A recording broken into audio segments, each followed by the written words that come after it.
কোরআন হাদিস ছাড়াও যে বিজ্ঞান দর্শন আছে ওইটার জন্ম আমরা মুসলমানই দিয়েছি। মেডিকেল সায়েন্সের জনক কে?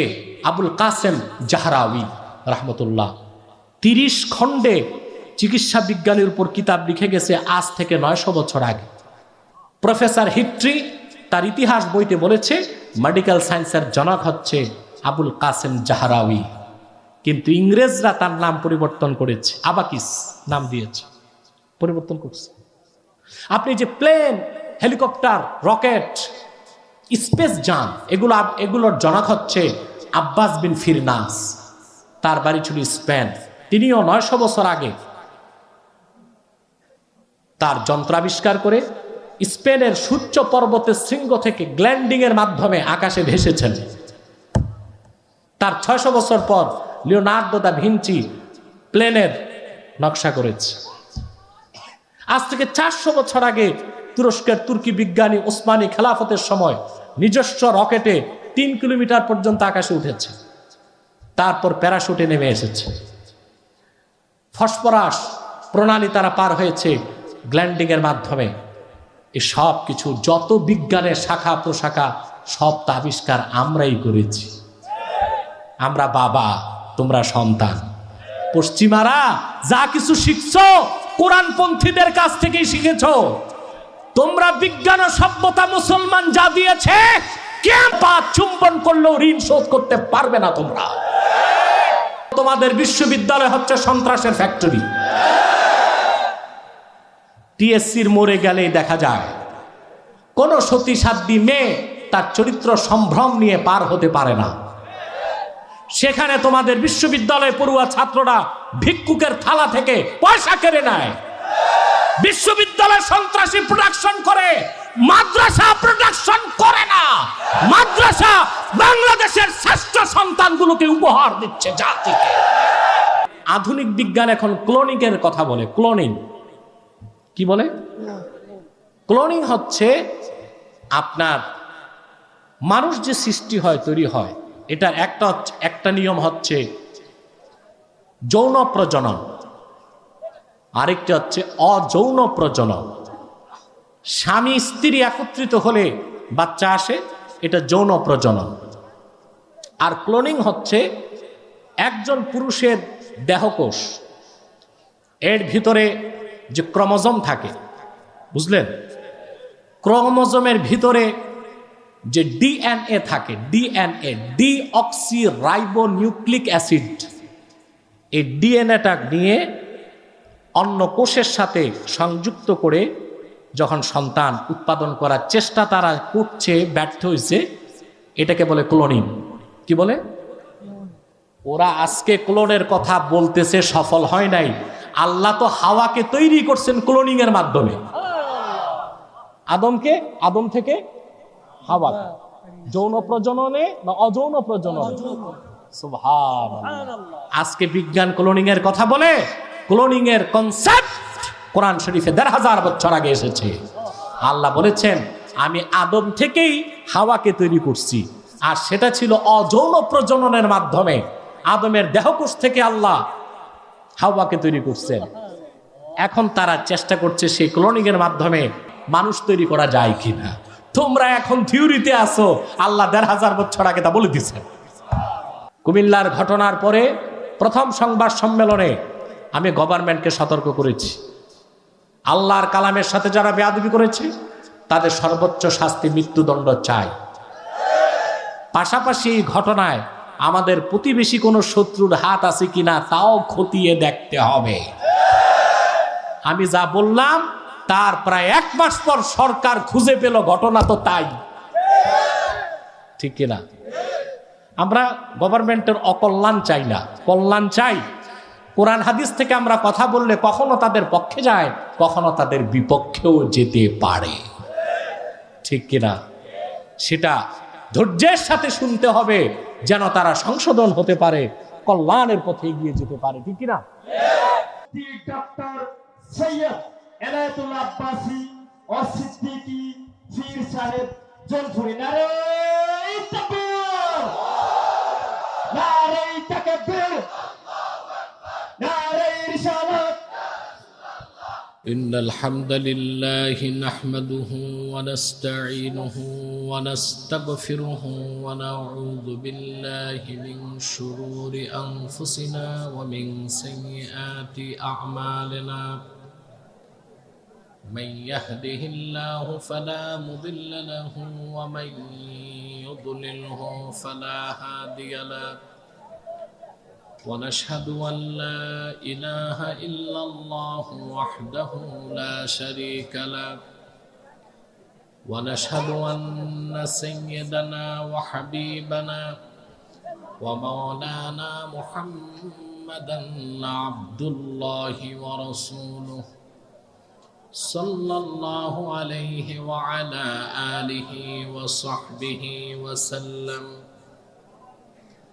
الذي أكمل الله به قصر النبوة أي ختم الله به النبوة وحكم أن لا نبي بعده وأعلن في القرآن بالبرهان أن محمدا صلى الله عليه وسلم خاتم النبيين والمرسلين الذي أرسله بالحق بشيرا ونذيرا وداعيا إلى الله بإذنه وسراجا منيرا فقد قال الله تعالى في كلامه المجيد والفرقان الحميد أعوذ بالله من الشيطان الرجيم بسم الله الرحمن الرحيم يا أيها الذين آمنوا اتقوا الله وكونوا مع الصادقين صدق الله العظيم وصدق رسوله النبي الكريم ونحن على ذلك من الشاهدين والشاكرين والحمد لله رب العالمين إن الله وملائكته يصلون على النبي يا أيها الذين آمنوا صلوا عليه وسلموا تسليما اللهم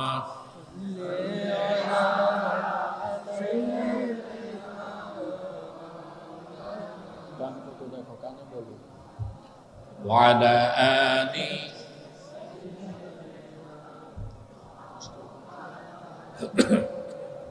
জবান ছেড়ে পড়ুন আল্লাহুম্মা সাল্লি আলা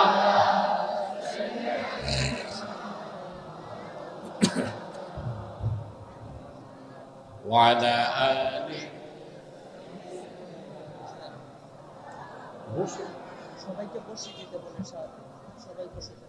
जहाँ रोज़े पाके खैरुल वरा है वह जन्नत नहीं है तो फिर और क्या है अल्लाहुम्मा सल्ली अला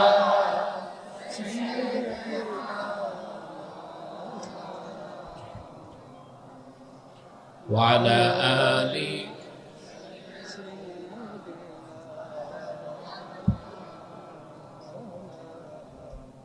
मदीने की हवा से जन्नती बू आती है खा के पाके मदीना में नूरे जन्नत चमकती है अल्लाहुम्मा सल्ले अला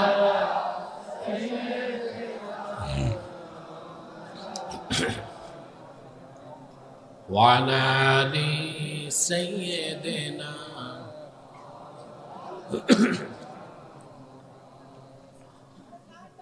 محمد رسول الله صلى الله عليه وسلم ختم الله به النبوة وحكم لا نبي بعده بلغ العلا بكماله حسنت جميع خصاله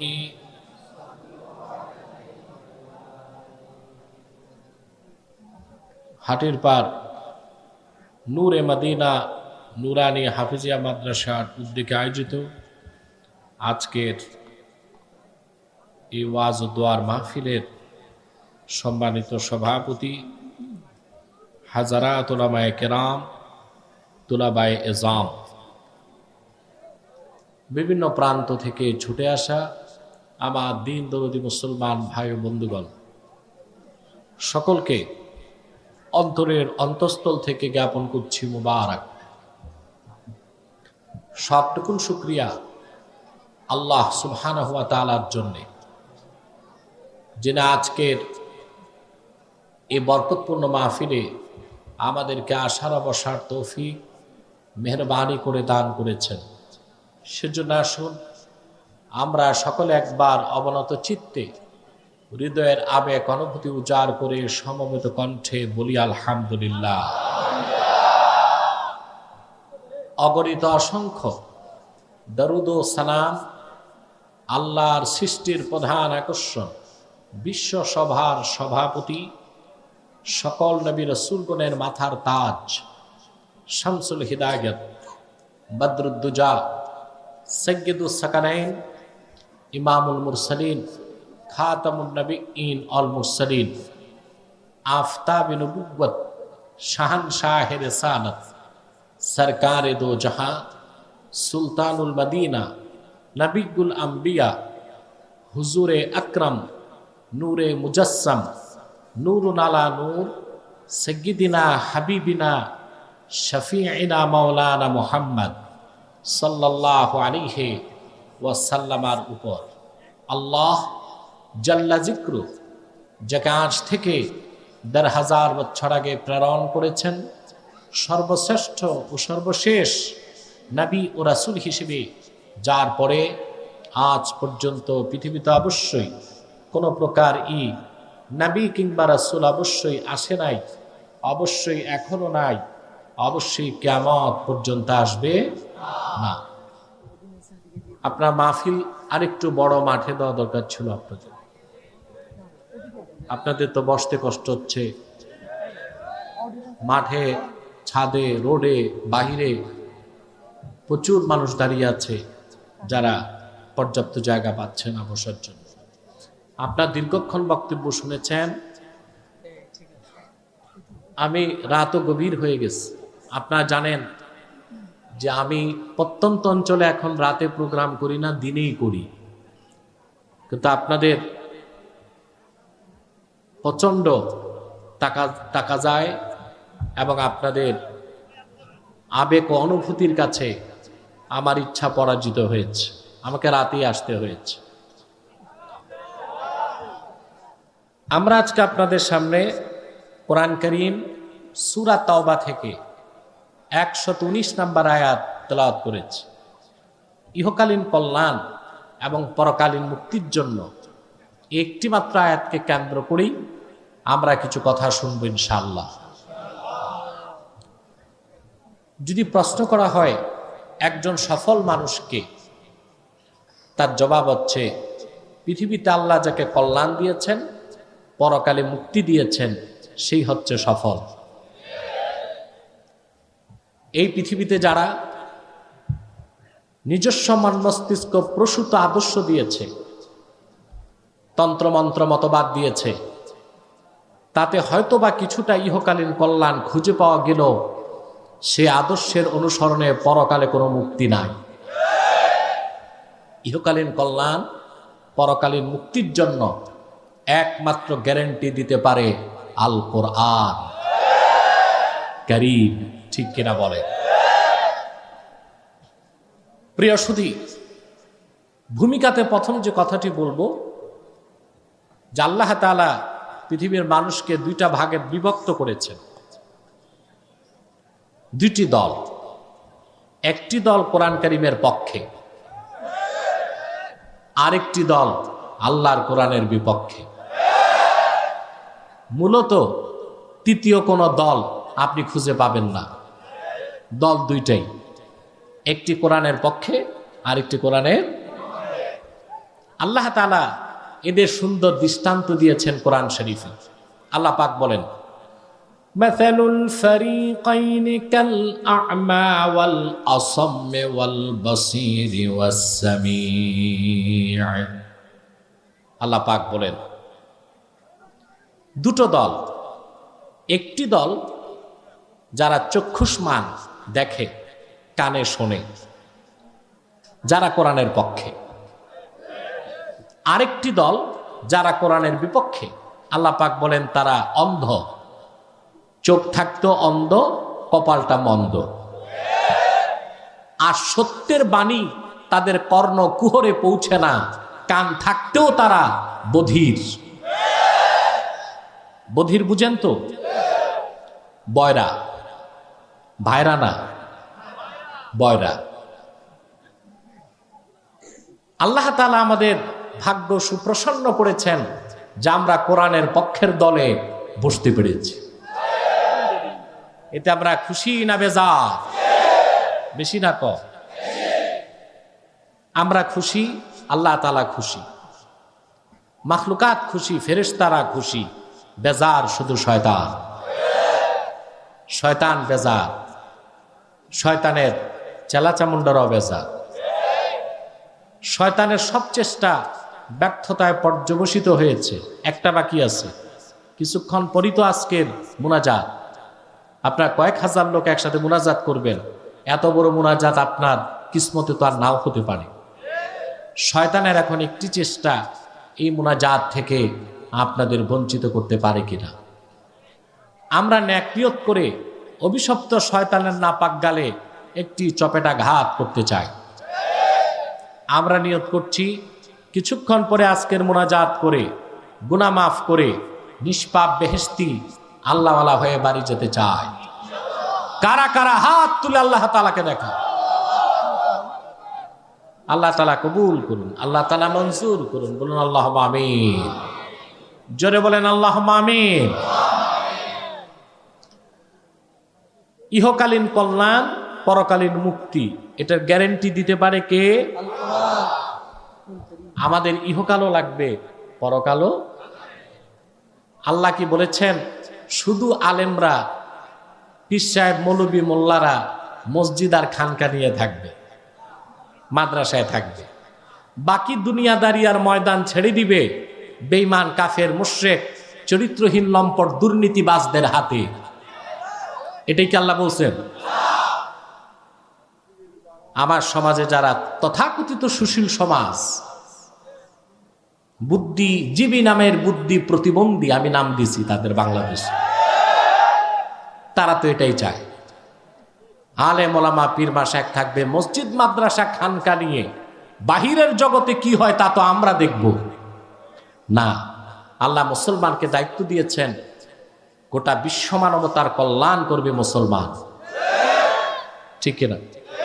আল্লাহ পাক কোরআন কারীমে বলেছেন, কুনতুম খায়রা উম্মাতিন উখরিজাত লিন-নাসি তা'মুরুনা বিল মা'রুফি ওয়া তানহাউনা আনিল মুনকার।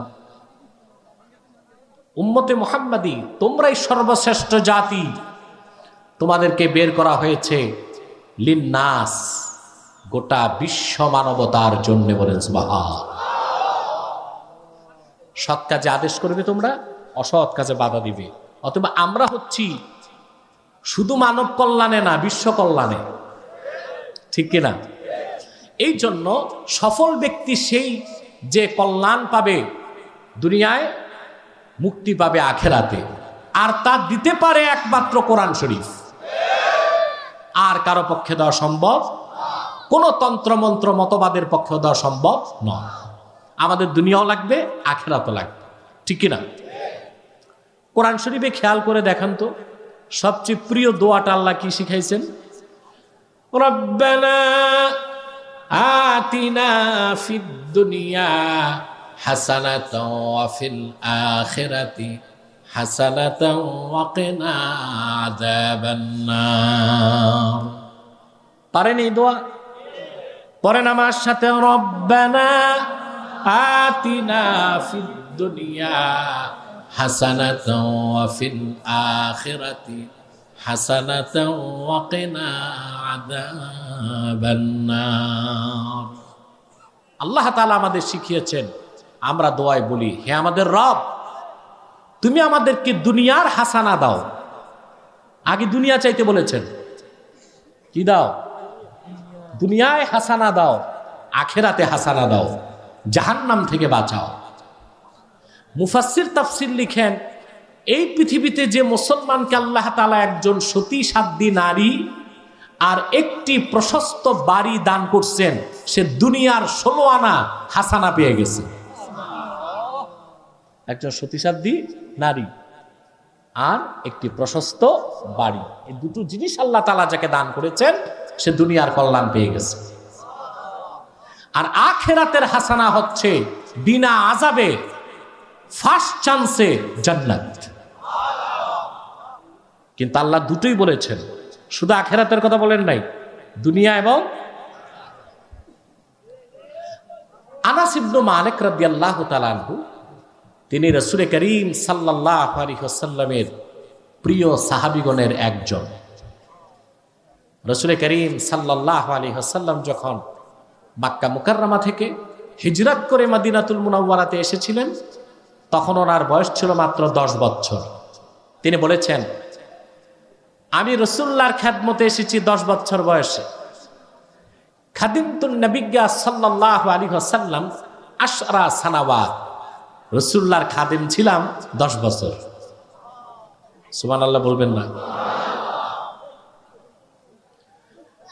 আনাস বিন মালিক বলেন, 10 বছর বয়সের সময় আমার মা আমাকে রাসূলুল্লাহর নূরের কদমের সামনে রেখে দিলেন আর বললেন, ইয়া রাসূলুল্লাহ খুআইদিমুকা আনাস, আপনার সবচেয়ে ছোট খাদেম আনাস, খাদেমের তাসগীর হচ্ছে খুআইদিম।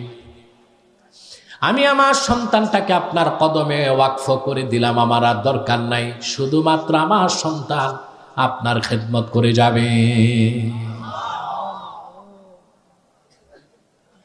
হযরত আনাসের মা বললেন, ইয়া রাসূলুল্লাহ, ইয়া হাবিবাল্লাহ, আমি মা, আমার মনটা চায় আমার চোখের সামনে আমার সন্তানটারে আপনি একটু দোয়া করে দেন। হাদিস সাক্ষী, আল্লাহর হাবিব আনাস বিন মালিকের মাথায় হাত রেখে দোয়া করলেন, আল্লাহুম্মা বারিক ফি মালিহি ওয়া আওলাদিহি ওয়া আতিল উমরাহ ওয়াকফির যামবা। আল্লাহ, তুমি আনাসের মালে বরকত দিয়ে দাও, তার সন্তানে বরকত দাও, তার জীবনের সব গুনাহ মাফ করে দাও, আর তার হায়াতকে লম্বা করে দাও। আল্লাহর হাবিব সাল্লাল্লাহু আলাইহি সাল্লাম দোয়া করলেন কয়টি? দেখেন, আল্লাহ তুমি তার মালে বরকত দাও, তার আওলাদে বরকত দাও, তার হায়াত লম্বা করে দাও, তার জীবনের গুনাহ মাফ করে দাও। আপনি চিন্তা করে দেখেন, 4টা দোয়ার 3টেই তো দুনিয়ার জন্য, একটা আখিরাতের জন্য। তাহলে মুসলমানের দুনিয়া দরকার আছে না নাই? হতে হবে কোরআন সুন্নাহর নীতিতে, ঠিক কিনা বলে? তাহলে আমাদের ইহকালীন কল্যাণ এবং পরকালীন মুক্তি দুটোই আমরা চাই কিনা বলেন? সেই ইহকালীন কল্যাণ পরকালীন মুক্তির জন্য আল্লাহ পাক সূরা তাওবার 119 নম্বর আয়াতের মধ্যে একটি ফর্মুলা দিয়েছেন। আল্লাহ পাক বলেন, ইয়া আইয়ুহাল্লাযীনা আমানু তাকুল্লাহা ওয়া কুনু মা'আস সাদিকিন। দুটো কাজ দিয়েছেন। কয়টি কাজ? ঘুমাচ্ছেন? কে কে ঘুমান হাত উঠান।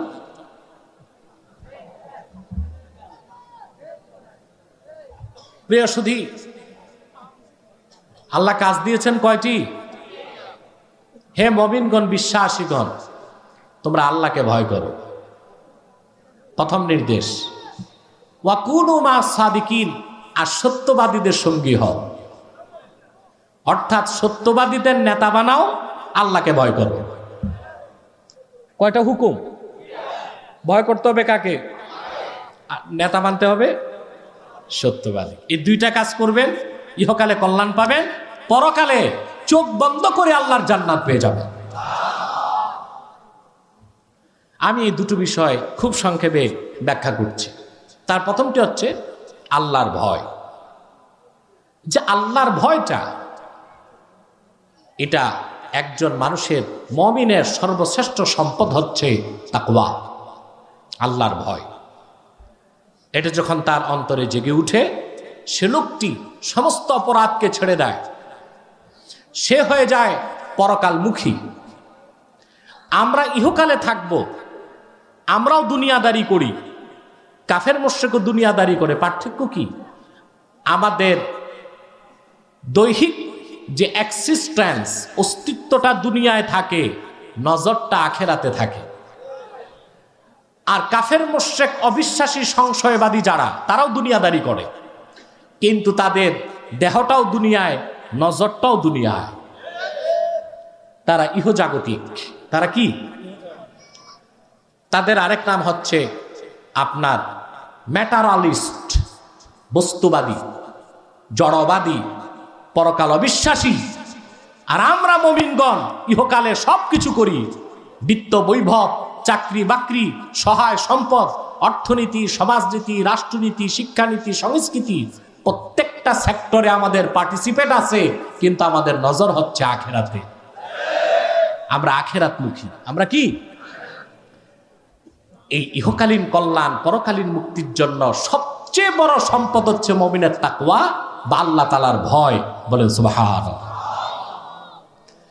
আমার ভাইয়েরা, আল্লাহ রাব্বুল আলামিন আপন মুমিন বান্দাকে কোরআন কারিমে বিভিন্ন বিশেষণে বিশেষিত করেছেন। কোথাও মুমিনকে বলেছেন মুসলিমিন, কোথাও বলেছেন মুমিনিন, কোথাও বলেছেন সালেহিন, কোথাও বলেছেন কানিতিন, কোথাও বলেছেন মুহসিনিন, কোথাও বলেছেন মুখলিসিন।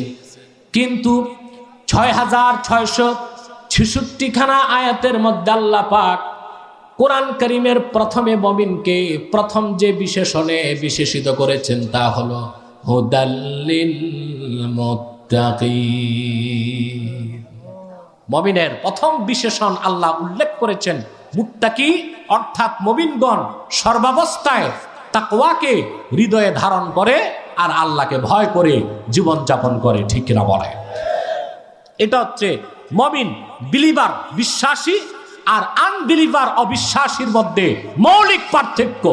সেও দুনিয়াতে চাকরি বাকরি ব্যবসা করবে, কিন্তু মুমিনের নজর হচ্ছে আখেরাতে।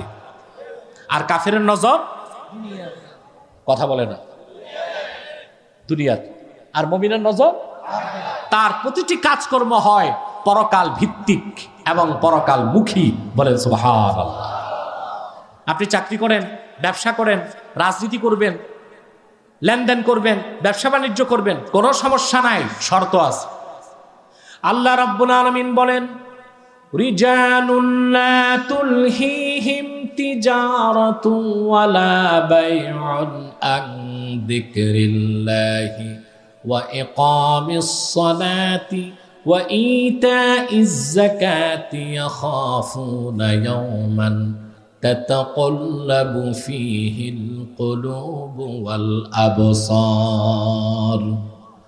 আল্লাহ রাব্বুল আলামিন বলেন, আমার হাবিব মুহাম্মদ সাল্লাল্লাহু আলাইহি সাল্লামের উম্মতগণের মধ্যে এমন কিছু মানুষও আছে, চাকরি বাকরি, ব্যবসা বাণিজ্য তাদেরকে এক মুহূর্তের জন্য আল্লাহর জিকির থেকে গাফিল করতে পারে না। বিশেষ করে তারা নামাজের সময় নামাজ আদায় করে, যাকাতের সময় যাকাত দিয়ে দেয়। আর দুনিয়াতে যাই করুক, তারা ব্যবসা বাণিজ্য, রাজনীতি, সমাজ, রাষ্ট্র, যেখানেই থাকুক, যে অবস্থায় থাকুক, সেই দিনটাকে সর্বক্ষণ তারা স্মরণ করে, যেই দিন আল্লাহর ভয়তে মানুষের অন্তর আর দৃষ্টি কাঁপতে থাকবে। সেদিনটার নাম কি? এই মেয়েলি কণ্ঠে না, পুরুষের কণ্ঠে জবাব চাই। সেদিনটার নাম কি? শর্ত পূরণ, আপনি দুনিয়াতে সম্পদ কামাই করতে পারবেন, সমস্যা নেই। যত সম্পদ কামাই করবেন, 1 কোটি টাকা কামাই করছেন, 2.5 লাখ জাকাত দিয়ে দেন, হিসাব শেষ। হিসাব, আপনি মন্ত্রী, আপনি এমপি, আপনি প্রেসিডেন্ট, সংসদ চলছে, জোহরের সময় আজান হয়েছে, সংসদ মুলতবি দিয়ে নামাজে দাঁড়ায় যান। এই রাজনীতি আপনাকে জাহান্নামে নিবে না। নিবে? টাকা কত কামাই করছে? রাসূল করিম সাল্লাল্লাহু আলাইহি ওয়াসাল্লামের সাহাবীগণের মধ্যে অনেক ধনী ছিলেন সাদ ইবনে আবি ওয়াক্কাস রাদিয়াল্লাহু তাআলা আনহু। আসমাউর রিজাল এসেছে, ওনার যে বিল্ডিং ছিল কাসরুম মিনাল ইয়াকুত, সারাটা বিল্ডিং ইয়াকুত পাথর দিয়ে তৈরি ছিল। সুবহানাল্লাহ। ইয়াকুত পাথর দেখছেন জীবনে? ইয়াকুত পাথর। হযরত সাদ বিন আবি ওয়াক্কাস রাদিয়াল্লাহু তাআলা আনহু গোটা বিল্ডিংটাই ছিল ইয়াকুত পাথরের। ১৫০০ বছর পরে তার মূল্য যদি নির্ধারণ করা হয়, কয়েক মিলিয়ন নয় বিলিয়ন ডলার টাকার দাম হবে। কিন্তু ওনারা শর্ত পূরণ করতেন। লেনদেন, ব্যবসা বাণিজ্য, উঠা বসা, চলা বলা, কথাবার্তা, ওনাদের রাজনীতি, সংস্কৃতি, অর্থ ব্যবস্থা, ব্যবসা সব হতো কোরআন মোতাবেক, সুন্নাহ মোতাবেক। নামাজের সময় নামাজ, যাকাতের সময় যাকাত, আর সমস্ত কর্মকাণ্ড হতো আখিরাতমুখী। কি হতো? আর আমাদের তো হচ্ছে দুনিয়ামুখী। এই জন্য আমরা একটু টাকা কামাই করলে আঙ্গুল ফুলে কলা গাছ হইতেই নামাজ বাদ দেয়, তারপরে যাকাত বাদ দেয়, তারপর চুরি চামারি, সুদ ঘুষ, চাঁদাবাজি, দুর্নীতির মাধ্যমে গরিবের রক্ত শোষণ করে খায়। তার মূল কারণ হচ্ছে আখিরাতের বিশ্বাস না। আখিরাতের বিশ্বাস নাই। তাহলে এ স্লোগান দিচ্ছে কি ছাদে না গাছে? কোথায়? ছাদে। আমি তো দেখতে পাচ্ছি না মানুষ কোথায় কোথায় বসেছে। আমি গত সপ্তাহে গেলাম কুমিল্লায়, ওখানে মাঠে জায়গা না পেয়ে কিছু মানুষ গাছে বসছে। প্রিয় সুধী, আপনারা দেখলাম ছাদে বসছেন, এটা তো মোটামুটি বসার একটা ভালোই জায়গা, ভালো লাগে। ইসলাম আর ভালো লাগে না তখন, ঠিক কিনা? কারণ তার ভোগবিলাস আর তার সমস্ত অন্যায় কাজে কোরআন তাকে বাধা দেয়। সেজন্যই তো নাস্তিকরা, সংশয়বাদীরা, পরকালে অবিশ্বাসীরা শুধুই চায় আল্লাহর কোরআনের মতাদর্শ কিভাবে ঠেকানো যায়। কিন্তু আমি বহু আগেই ঘোষণা দিয়েছি, তা সম্ভব হবে না। 14 কোটি মুসলমানের বাংলাদেশ, এদেশের মুসলমান আল্লাহর কোরআন নিয়ে বেঁচে আছে, কোরআন নিয়ে বেঁচে থাকতে চায়, আল্লাহর কোরআন বুকে ধারণ করে আল্লাহর সামনে দাঁড়াতে চায়।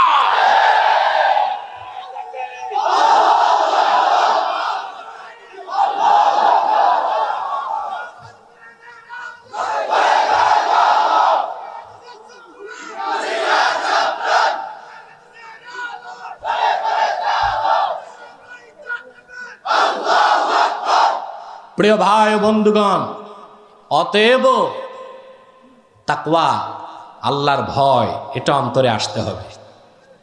এই তাকওয়া যার ভিতরে আসে তাকে বলা হয় মুত্তাকি। কি বলা হয়? এটা ছাড়া পরকালে নাজাতের বা মুক্তির কোনো ব্যবস্থা, জোরে বলেন, ব্যবস্থা হতে পারে? আল্লাহ রাব্বুল আলামিন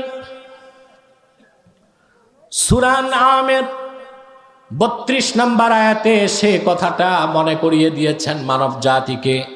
ওয়ামাল হায়াতুদ দুনিয়া ইল্লা লাইবুন ওয়া লাহউন ওয়ালাদ-দারুল আখিরাতু খায়রুল লিল্লাযীনা ইয়াত্তাকুন আফালা তা'কিলুন। ও পৃথিবীর মানুষ, এই দুনিয়াটা খেলতামশা। এটা কি? আসলেই তো খেলতামশা, একেবারেই খেলতামাশা। খেলতামাশা, মরিচিকা ছাড়া কিচ্ছু নয়। তবে মনে রেখো, যারা আল্লাহকে ভয় পায় তাদের জন্য রয়েছে আখিরাত, উত্তম অবস্থান, উত্তম পুরস্কার। বলেন সুবহান। যার ঈমান নাই, যার তাকওয়া নাই, যার পরকালের ভৌত বিশ্বাস নাই, পৃথিবীতে তার জীবন যাপন, তার চলাফেরা, তার উঠা বসা, তার সুখ শান্তি, এগুলোর কোনো মূল্য নাই। তার জীবনটা অনেকটা চতুষ্পদ জানোয়ারের মতো। আল্লাহ রাব্বুল আলামিন বলেন, ওয়ালাকাদ যারানা লিজাহান্নামা কাসীরাম মিনাল জিন্নি ওয়াল ইনসি লাহুম কুলুবুন লা ইয়াফকাহুনা বিহা ওয়া লাহুম আ'য়ুনুন লা ইউবসিরুনা বিহা ওয়া লাহুম আযানুন লা ইয়াসমাউনা বিহা উলাইকা কাল আনআমি বাল হুম আদাল ওয়া উলাইকা হুমুল গাফিলুন। আল্লাহ রাব্বুল আলামিন বলেন, আমি অধিক সংখ্যক জিন আর মানুষকে তৈরি করেছি জাহান্নামের ইন্ধন হিসেবে। তারা কি রকম মানুষ এবং জিন, তাদের অন্তর আছে, সেই অন্তরে তারা মহাসত্যকে অনুধাবন করে না। তাদের কান আছে, সেই কানে তারা সত্যের বাণী শোনে না। তাদের চোখ আছে, সেই চোখে তারা সত্য পথ খুঁজে পায় না। আল্লাহ পাক বলেন, তারা হচ্ছে চতুষ্পদ জানোয়ার সদৃশ বা তার চেয়েও খারাপ। তারা হচ্ছে অমনোযোগী, গাফেল। ঠিক কিনা বলেন? পরকালে অবিশ্বাসী, আল্লাহর ভয় যার অন্তরে নাই, তাকওয়া নাই, তার দুনিয়াদারি। আর চতুষ্পদ জানোয়ার, শূকর, কুকুরের দুনিয়াতে থাকার মধ্যে খুব একটা পার্থক্য না, পার্থক্য না। এই দুনিয়াটা খেলতামাশা, কিন্তু খেলতামাশার দুনিয়ায় যে ব্যক্তি আল্লাহকে ভয় করে তাকওয়া ভিত্তিক জীবন গঠন করবে, আখেরাতে সে রাজত্বের বিরাট রাজত্ব আল্লাহ তার হাতে তুলে দিবেন, পরম সুখ শান্তি ও নাজাতের ব্যবস্থা করে দিবেন। বলেন সুবহান। তা আল্লাহর প্রথম নির্দেশ কি? ভয় করবেন কাকে? জেনে বলেন, কাকে করবেন আল্লাহকে ভয়? আমার ভাইয়েরা, ঈমান আনার পরে কোন মুমিন মুসলমান যত বেশি আল্লাহকে ভয় করবে, সে তত বড় আমার আল্লাহর ওলি হয়ে যাবে। তাকওয়া ছাড়া, পরহেজগারিতা ছাড়া আল্লাহর নৈকট্য পাবার দ্বিতীয় কোনো ব্যবস্থা, জোরে বলেন, ব্যবস্থা। আপনারা ওলি হতে চান? কথা বলে না। আমার দৃষ্টিতে আল্লাহর ওলি হওয়া সবচেয়ে সহজ। এর চেয়ে সহজ কোনো কাজ নাই। আর দুনিয়াতে যত কাজ আছে, মেম্বার হওয়া, চেয়ারম্যান হওয়া, উপজেলা চেয়ারম্যান, উপজেলা চেয়ারম্যান, তারপর যত উপরে, এগুলো সব ঝামেলার কাজ। এই যে ইউপি নির্বাচন হচ্ছে বাংলাদেশে, প্রতিদিন আমরা খুন খারাপির সংবাদ পাচ্ছি। ইউপি নির্বাচন, এটা কোনো নির্বাচনই না, খুব ছোটখাটো একটা পথ। এখানে মানুষ AK-47 নিয়ে দাঁড়াবার প্রস্তুতি নিচ্ছে। এই যদি হয় ইউপি নির্বাচনে AK-47 নিয়ে দাঁড়াতে হয়, তো সামনে সংসদ নির্বাচনে ট্যাঙ্ক আর কামানগুলো আমাদের আগেই ব্যবস্থা করতে হবে। এটা কেমন জনসেবক?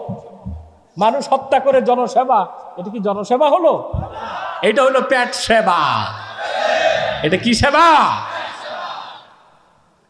প্রিয় ভাই বন্ধুগণ, আমার কথায় কষ্ট পাবেন না। আমি যা সত্য তাই বলে যাচ্ছি। গ্রহণ করা না করা ওটা আপনার বিষয়, ওটা আমার দায়িত্ব না। আমি দারোগা না যে আপনারে ঘাড় চেপে আমার কথা শুনতে বাধ্য করব। কথা বুঝতেছেন? ইউটিউব ব্যবসায়ীরা, তোমরা চুপচাপ বসো আর আধাটা ঘন্টা সময় দাও আমাকে। চুপচাপ বসে যাও। প্রিয় ভাই বন্ধুগণ, সবচেয়ে সহজ কি বললেন না? আমরা বলি বাংলাদেশ ওলি আল্লাহর বাংলাদেশ, ঠিক কিনা? বাংলাদেশ ওলি আল্লাহর বাংলাদেশ, এটা আমরা বলি। আর বিদেশিরা আমাদের দেশ ঘুরে গেলে বলে নিয়ম কানুন ছাড়া দেশ, তাহার নাম বাংলাদেশ। এদেশে মানুষ নিয়ম মানে না, গভর্নমেন্ট আইন করে, নিয়ম করে, আইনকে দেশের মানুষ লঙ্ঘন করে, ঠিক কিনা?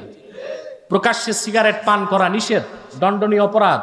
আপনি দেখবেন ঢাকাতে এই আইন প্রয়োগকারী সংস্থা পুলিশই 2 হাতে ভ্যানসন 2টা নিয়ে টানতেছে, ঠিক কিনা? কোথাও আমরা আইন কানুন, এই জন্য বিদেশিরা বলে নিয়ম কানুন ছাড়া দেশ, তাহার নাম বাংলাদেশ। এই মানসিকতা আমাদের পরিবর্তন করতে হবে, ঠিক কিনা? সত্যিকার উন্নয়নের জন্য এই মানসিকতার পরিবর্তন করে সুশৃঙ্খল জীবন যাপনের অভ্যাস আমাদের গড়ে তুলতে হবে।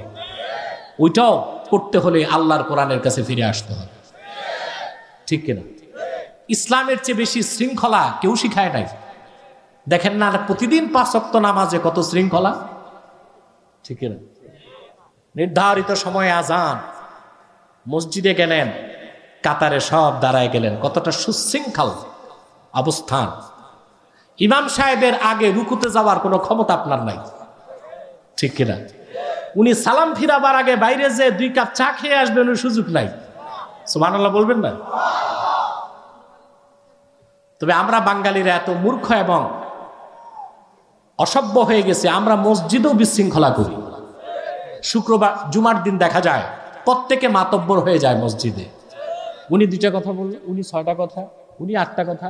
ইমাম সাহেব মনে করে কবি এখানে নিশ্চুপ, কথা না বলি। কথা বলতে গেলে ইমাম সাহেবের চাকরি থাকে কিনা তাতে যথেষ্ট সন্দেহ আছে, ঠিক কিনা? প্রিয় ভাই বন্ধুগণ, কথা বুঝতেছেন? তাহলে যে কথা বলছিলাম, আল্লাহর ওলি হওয়া সহজ।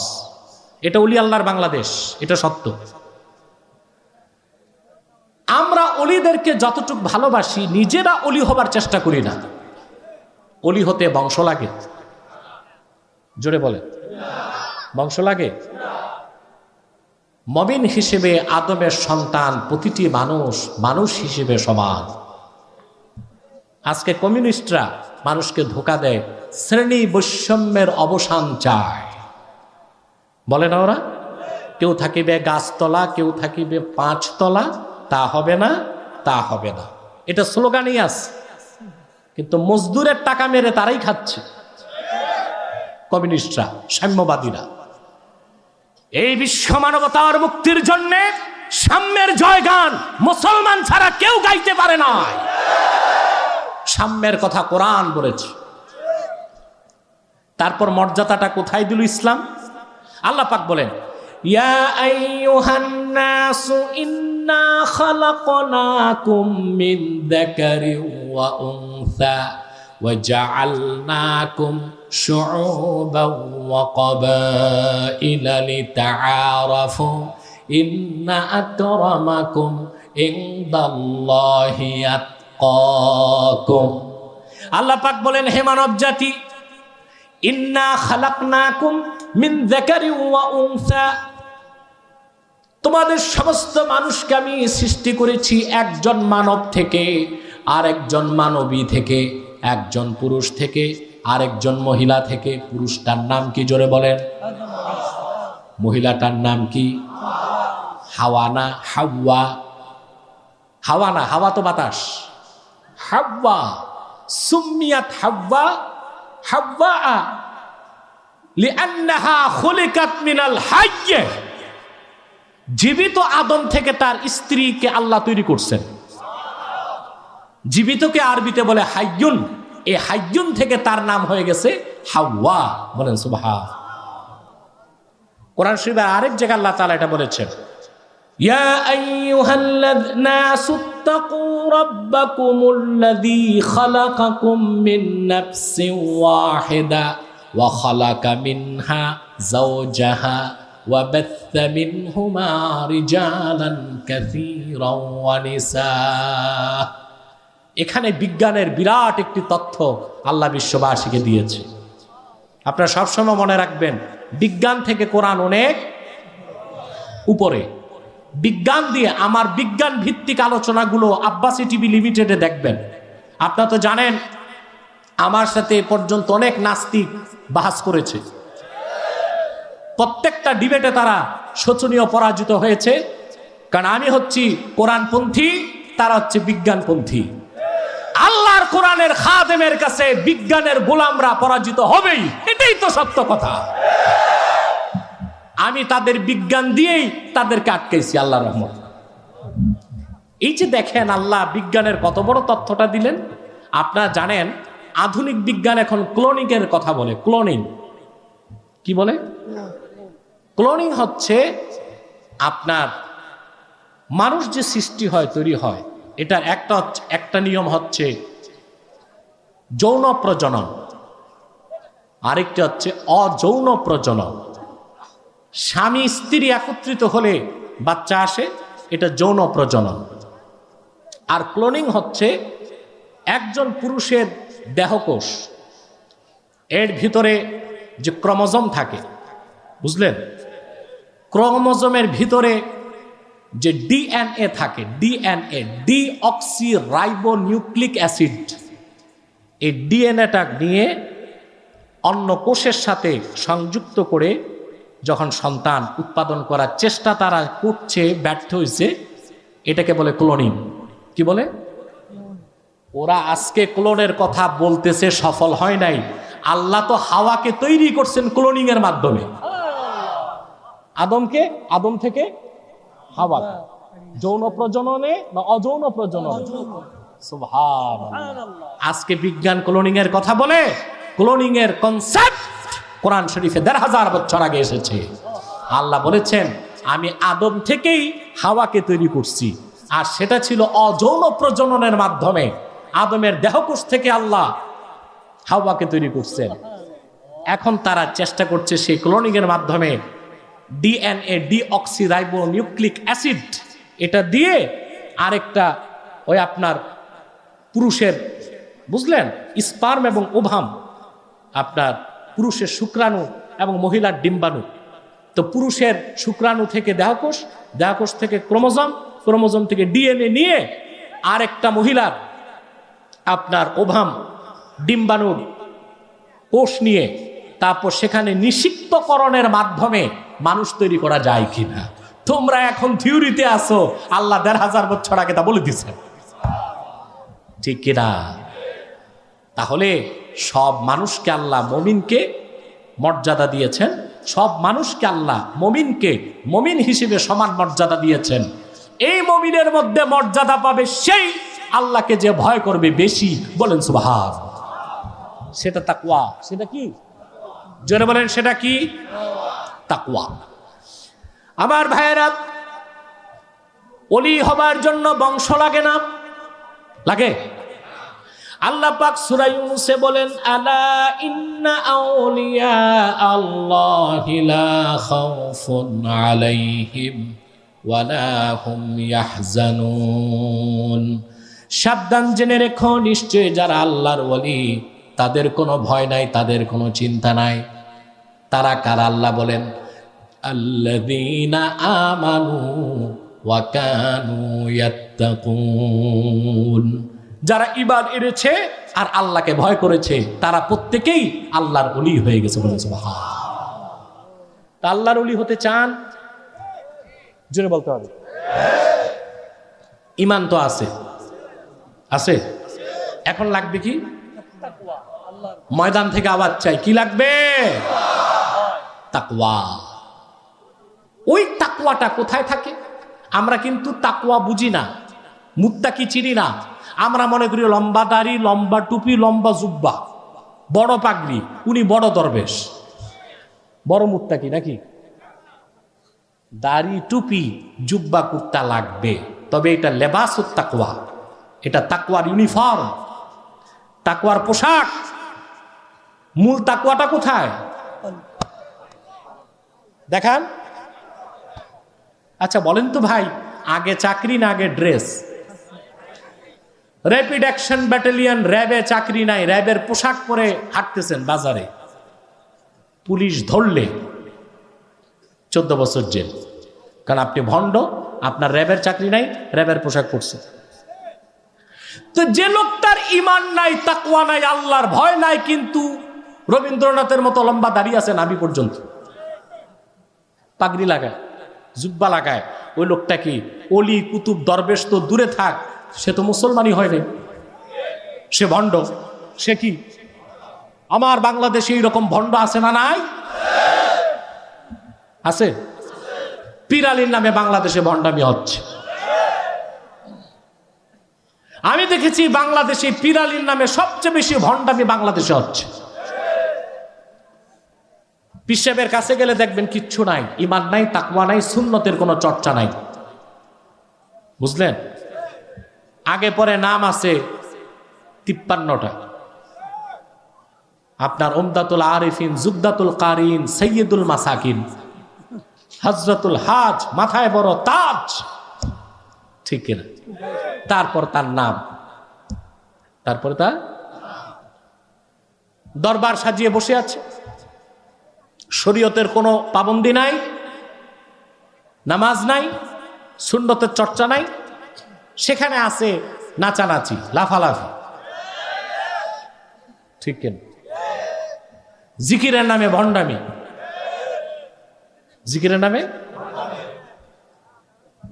এসব পীর, তাতে সমস্যা নাই, সন্দেহ নাই। পীরও দুই প্রকার, এক প্রকার রাহমানি পীর, আরেক প্রকার শয়তানি পীর। এটা কোন পীর? জোরে বলেন। এসব থেকে দূরে থাকবেন, পারবেন তো ইনশাআল্লাহ? কেন বললাম? গত 15 দিন আগে দেখলাম এইসব পীর সাহেবরা হিন্দু ব্রাহ্মণদের সাথে একটা প্রোগ্রাম করতেছে, একই সাথে ব্রাহ্মণদের সাথে প্রোগ্রাম করছে। হ্যাঁ, বাংলাদেশে যারা হিন্দু আছে, বৌদ্ধ আছে, খ্রিস্টান আছে, তাদের নিরাপত্তা দেবার দায়িত্ব আমাদের। তারা নিজেরাও যদি বিদেশি কোনো ইন্টেলিজেন্ট ব্রাঞ্চের কাছে মাথা বিক্রি করে বাংলাদেশকে অশান্ত করতে চায়, সেটাও এদেশের মুসলমান ছাড় দিবে না। কুমিল্লার ঘটনার পরে প্রথম সংবাদ সম্মেলনে আমি গভর্নমেন্টকে সতর্ক করেছি, আল্লাহর কালামের সাথে যারা বেয়াদবি করেছে তাদের সর্বোচ্চ শাস্তি মৃত্যুদণ্ড চাই। পাশাপাশি এই ঘটনায় আমাদের প্রতিবেশী কোনো শত্রুর হাত আছে কিনা তাও খতিয়ে দেখতে হবে। আমি যা বললাম তার প্রায় 1 মাস পর সরকার খুঁজে পেল ঘটনা তো তাই, ঠিক কিনা? আমরা গভর্নমেন্টের অকল্যাণ চাই না, কল্যাণ চাই। কোরআন হাদিস থেকে আমরা কথা বললে কখনো তাদের পক্ষে যায়, কখনো তাদের বিপক্ষেও যেতে পারে, ঠিক কিনা? সেটা ধৈর্যের সাথে শুনতে হবে যেন তারা সংশোধন হতে পারে, কল্যাণের পথে এগিয়ে যেতে পারে, ঠিক কিনা? তাহলে তাকওয়া চান, আল্লাহর ভয় অন্তরে রাখবেন, সর্বাবস্থায় আল্লাহ তাআলাকে ভয় করবেন, পারবেন তো ইনশাআল্লাহ? আল্লাহর ভয় যখন অন্তরে থাকবে, আপনার দ্বারা সুদ, ঘুষ, নামাজ ছেড়ে দেওয়া, জেনা, বেবিচার এগুলো সম্ভব হবে না। নেশা, পানি এগুলো সম্ভব হবে না। দুর্নীতি, চাঁদাবাজি এগুলো সম্ভব। তাকওয়া ভিত্তিক জীবন যাপনই আমাদের সুখ শান্তি দিতে পারে, কল্যাণ দিতে পারে, ঠিক কিনা? সে তাকওয়ার অনুসরণ করতে হবে, ব্যক্তি জীবনে অনুসরণ করতে হবে, সমাজ জীবনে অনুসরণ করতে হবে, রাষ্ট্রীয় জীবনে, ঠিক কিনা? আপনি দেখুন, আমাদের দেশে এখন সবচেয়ে বড় সামাজিক ক্রাইসিস হচ্ছে নেশা। যুবকরা ধ্বংস হয়ে যাচ্ছে, ড্রাগ অ্যাডিক্টেড হচ্ছে কিনা? যে ঘরে একজন সন্তান নেশায় আক্রান্ত, ওই পরিবারটিকে ধ্বংস করতে দ্বিতীয় আর বোমার প্রয়োজন নাই। ওই ফ্যামিলিটা ডেস্ট্রয় হয়ে যাবে, ধ্বংস হয়ে যাবে, ঠিক কিনা? স্কুল কলেজের ছাত্ররা আজকে বেশি নেশায় আসক্ত হচ্ছে। আলহামদুলিল্লাহ, আমার জানা মতে মাদ্রাসার কোনো ছাত্র নেশা করেছে আমি শুনি নাই। নেশাখোর মাদ্রাসার ছাত্র আমি শুনি নাই। যদি আপনাদের কাছে তথ্য থাকে, সেই বিরল তথ্য আমাকে জানাবেন। মাদ্রাসার ছাত্র নেশা, সন্ত্রাস, প্রশাসন হিমশিম খাচ্ছে, কিশোর গ্যাং কন্ট্রোল করতে পারে না। ঢাকাতে কিশোর গ্যাং বেড়ে গেছে, এদের বয়স হচ্ছে 12 থেকে 18। 12 থেকে মাদ্রাসার 10টা ছাত্র কিশোর গ্যাঙ্গে পাওয়া গেল না কেন? অথচ আমার দেশে এক বিচারপতি সাবেক, ওটা এক্সপায়ার ডেট গেছে, সে বলেছে মাদ্রাসা হচ্ছে সন্ত্রাসের আতুর ঘর। মাদ্রাসা সন্ত্রাসের আতুর ঘর নয়। তার পাল্টা জবাবে বলবো, তোমাদের বিশ্ববিদ্যালয় হচ্ছে সন্ত্রাসের ফ্যাক্টরি। টিএসসির মোড়ে গেলেই দেখা যায় কোন সতীসাধ্যী মেয়ে তার চরিত্র সম্ভ্রম নিয়ে পার হতে পারে না। সেখানে তোমাদের বিশ্ববিদ্যালয়ে পড়ুয়া ছাত্ররা ভিক্ষুকের থালা থেকে পয়সা কেড়ে নেয়। বিশ্ববিদ্যালয় সন্ত্রাসী প্রোডাকশন করে, মাদ্রাসা প্রোডাকশন করে না। মাদ্রাসা বাংলাদেশের শ্রেষ্ঠ সন্তানগুলোকে উপহার দিচ্ছে জাতিকে। নারায়ে তাকবীর, আল্লাহু আকবার, নারায়ে রিসালাত, ইয়া রাসূলুল্লাহ, আল কোরআনের আলো। সেজন্য বলি আমার ভাইয়েরা, শুধুমাত্র আইন দিয়ে, প্রশাসন দিয়ে, পুলিশ দিয়ে আপনি সুন্দর সমাজ আশা করতে পারেন না। একটি সন্ত্রাস মুক্ত, সহিংসতা মুক্ত, নেশা মুক্ত একটি সুন্দর বাংলাদেশ যদি চান, প্রতিটি যুবককে তাকওয়ার শিক্ষায় দীক্ষিত করতে হবে, তাকওয়াবান বানাতে হবে, পরকালমুখী করতে হবে। পরকালমুখী কি দুনিয়া বাদ দেওয়া? এটার ব্যাখ্যা তো শুরুতেই দিলাম। প্রত্যেক যুবককে আপনি শিক্ষার মাধ্যমে তার অন্তরে আল্লাহর ভয়টা জাগায় দেন। সে তখন কিশোর গ্যাঙ্গে যোগ দিবে না, নেশা পানি ধরবে না, সন্ত্রাস করবে না। বিসিএস ক্যাডার, কমিশন হোক নন কমিশন হোক, চাকরি পাইয়া ফাইল ঠেকায়া ঘুষ খাবে না। কাকে ভয় করবে? জোরে বলেন কাকে? আল্লাহর ভয়টাই মানুষকে চরিত্রবান বানায়, আলোকিত জীবন উপহার দেয়। আল্লাহর ভয়টাই মানুষকে পরকাল মুখী করে। আল্লাহর ভয়টাই মানুষকে ইহকালীন কল্যাণ দেয়, পরকালে মুক্তি দিতে পারে। এটা বিশ্বাস আছে আপনাদের? আল্লাহর কোরআনে আল্লাহ বলেছেন, এর চেয়ে মহাসত্য কোনো কথা নাই। অতএব তাকওয়া ভিত্তিক জীবন যাপন আমাদেরকে করতে হবে। শুধু ওয়াজের মাধ্যমে, ওয়াজ নসিহত করে মানুষকে ভালো করবেন এই আশা করা যায় না। লক্ষ লক্ষ যুবক ডেসপারেট হয়ে যাচ্ছে নাস্তিকদের খপ্পরে পড়ে, নেশা পানি ধরে। এই যুবকগুলো জীবন থেকে, তাদের স্বাভাবিক জীবন থেকে বিচ্যুত হয়ে ডেসপারেট হয়ে যাচ্ছে, ধ্বংস হয়ে যাচ্ছে। তাদেরকে যদি সৎ পথে আনতে হয়, দুর্নীতিমুক্ত সমাজ কায়েম করতে হয়, স্বচ্ছ পরিচ্ছন্ন পরিবেশ তৈরি করতে হয়, তাহলে প্রাইমারি থেকে বিশ্ববিদ্যালয় পর্যন্ত প্রতিটা স্তরে কোরআন কারীমের শিক্ষাকে বাধ্যতামূলক করতে হবে। শুধু মাদ্রাসায় কেন, পৃথিবীর কোথাও এত মুখী শিক্ষা নেই বাংলাদেশে যত মুখী। এখানে কওমি আছে, আলিয়া আছে, বিশ্ববিদ্যালয় আছে, কারিগরি আছে, আছে না? 4 রকম শিক্ষা চলতেছে না। শিক্ষা হবে একমুখী, যে শিক্ষার মূল হবে কোরআন এবং সুন্নাহ। সাথে থাকবে বিজ্ঞান, দর্শন, ইতিহাস, geography, physics, chemist, zoology, cosmology, botany, theology সব থাকবে। কোরআন সুন্নাহ বেসিক শিক্ষা যদি হয়, তাহলে আমার দেশ কি পাবে? পাবে বড় একজন ডাক্তার, দিনে করে ডাক্তারি, রাতে তাহাজ্জুদ নামাজ পড়ে। এমন আমলা কামলা কর্মকর্তা পাবে যিনি ফাইলে কলমে ঘুষ খাওয়ার আগে আল্লাহর ভয়তে তার শরীরে কম্পন সৃষ্টি হয়ে যাবে। আমরা কি দিতে পারছি তার জাতিকে? জোরে বলেন, দিতে পেরেছি? কি দিতে পেরেছি? আমার একটা বক্তব্যকে ধার করে বাংলাদেশের এক সিনিয়র সাংবাদিক প্রধানমন্ত্রীকে প্রশ্ন করছে। আমি প্রশ্ন করেছিলাম এদেশের বুদ্ধিজীবীদেরকে, 1921 সালে ঢাকা বিশ্ববিদ্যালয় প্রতিষ্ঠিত হয়েছে, আর এখন 2021 সাল। 100 বছরে ঢাকা বিশ্ববিদ্যালয় বাংলাদেশকে আন্তর্জাতিক মানের একজন দার্শনিক, একজন প্রফেসর, একজন রাষ্ট্রবিজ্ঞানী, একজন সমাজবিজ্ঞানী উপহার দিতে পারে না। কেন পারে না? যারাই উচ্চশিক্ষিত হচ্ছে তাদের ক্যামব্রিজ যেতে হয়, অক্সফোর্ড যেতে হয়, ঠিক কিনা? সাংবাদিক, নাম বলবো না, এই সাংবাদিক একবার আমার সাথে বিতর্কে এসেছিল, আলহামদুলিল্লাহ সে মেনে নিছে সব। তিনি আবার প্রধানমন্ত্রীকে প্রশ্ন করেছেন, এই প্রশ্নটা আমারও, কেন দিতে পারলাম না? ভালো মানুষগুলো তৈরি হচ্ছে না কেন? আমাদের শিক্ষা ব্যবস্থা বহুমুখী, আমাদের শিক্ষা ব্যবস্থা হতে হবে একমুখী। শিক্ষার মূল হবে কোরআন এবং সুন্নাহ, সাথে থাকবে বিজ্ঞান, অর্থনীতি, দর্শন, সমাজ, আপনার বোটানি, মহাকাশ বিজ্ঞান, জ্যোতির্বিজ্ঞান, চিকিৎসা বিজ্ঞান, সব থাকবে। কোরআন হাদিস ছাড়াও যে বিজ্ঞান দর্শন আছে ওইটার জন্ম আমরা মুসলমানই দিয়েছি। মেডিকেল সায়েন্সের জনক কে? আবুল কাসেম জাহরাউই রাহমাতুল্লাহ। 30 খণ্ডে চিকিৎসা বিজ্ঞানের উপর কিতাব লিখে গেছে আজ থেকে 900 বছর আগে। প্রফেসর হিট্রি তার ইতিহাস বইতে বলেছে মেডিকেল সায়েন্সের জনক হচ্ছে আবুল কাসেম জাহরাউই, কিন্তু ইংরেজরা তার নাম পরিবর্তন করেছে, আবাকিস নাম দিয়েছে, পরিবর্তন করছে।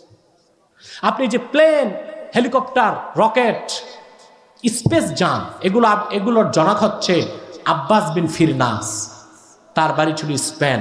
তিনিও 900 বছর আগে তার যন্ত্র আবিষ্কার করে স্পেনের সূর্য পর্বতের শৃঙ্গ থেকে গ্ল্যান্ডিং এর মাধ্যমে আকাশে ভেসেছেন।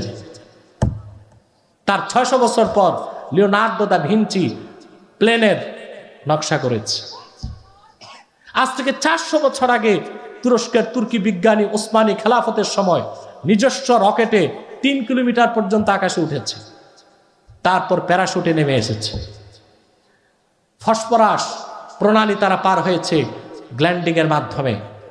এই সব কিছু, যত বিজ্ঞানের শাখা প্রশাখা, সব তা আবিষ্কার আমরাই করেছি। আমরা বাবা, তোমরা সন্তান। পশ্চিমারা যা কিছু শিখছো কোরআনপন্থীদের কাছ থেকেই শিখেছো।